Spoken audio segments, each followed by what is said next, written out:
Welcome to the 23rd week after Pentecost.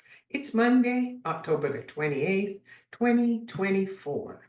This is the Manna at the Tap podcast, where we as a community actively seek the spiritual nourishment our souls crave.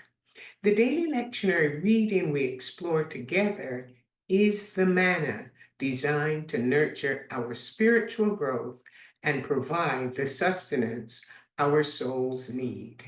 I'm Gloria, your fellow traveler on this spiritual journey, and together we share insights and interpretations from these readings that enrich our spiritual life.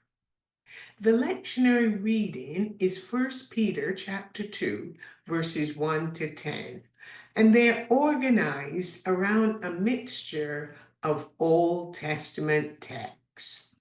The setup is used to help the community receive this letter so that they can understand who Jesus Christ is, who they are, and it is also addressed to us because we belong to the community of believers.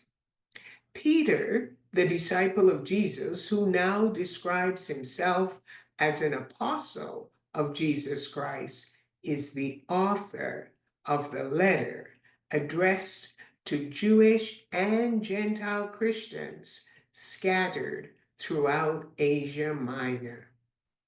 Peter wanted to prepare them in anticipation of persecution under Nero as it escalated. He was living as a foreigner, possibly in Rome, at the time of the writing. But he had walked with Jesus for 3 years, and he knew firsthand how Jesus modeled a lifestyle of living in holiness. And he called the community to live a life of holiness against the backdrop of a hostile world. This is a journey we all share, a journey of faith and perseverance. According to verse 1 of the lectionary text, one must rid oneself of all malice and deceit to live a life of holiness. A person needs to be authentic and not filled with hypocrisy, and to rid themselves of envy and slander of every kind. Then Peter will use metaphoric language, piling one image on top of another, encouraging the community to imagine the boundless possibilities from the Old Testament passages he's going to quote. These passages will help to shape and establish the community to live faith-filled lives. He begins with a newborn baby, symbolizing the potential for growth and renewal. The believers were to be hungry for the spiritual milk that would help them grow up in their salvation. He reminded them that they had tasted that the Lord is good, a quote from Psalm 34, verse 8, which reads, "Oh, taste and see that the Lord is good. Happy or blessed are those who take refuge in him."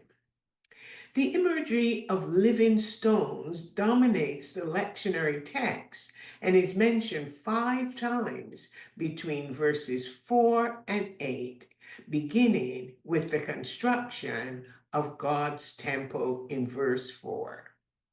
Using the metaphor of living stones, Peter says that Jesus Christ, though rejected by humans, was chosen by God. The community shared the same fate.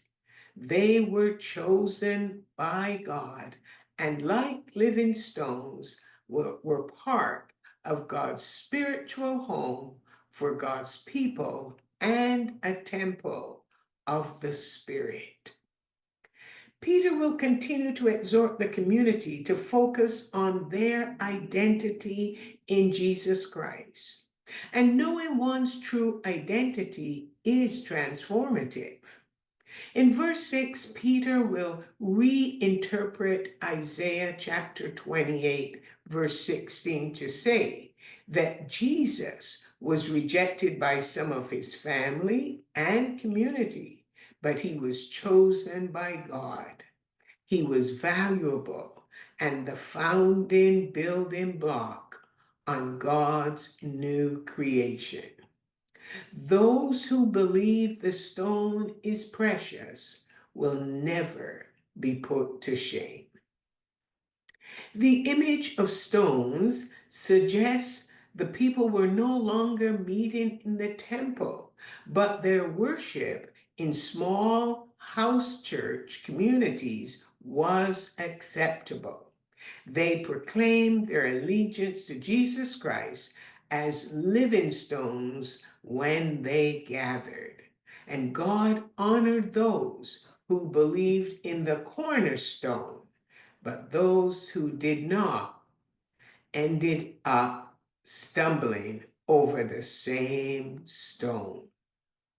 1 Peter chapter 2, verse 9 echoes the language God used to describe Israel's identity as they are gathered and redeemed from Egypt. They are God's possession. Exodus 19, verse 5. And they are his possession to testify of God's wonderful acts.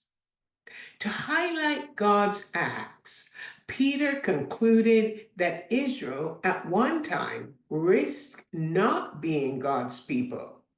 And if it had not been for God's unfailing loyalty to them, they would not have survived as God's people. Peter then reminded the Gentiles that they had been called out of darkness into God's marvelous light and were now the people of God, receiving his goodness and mercy.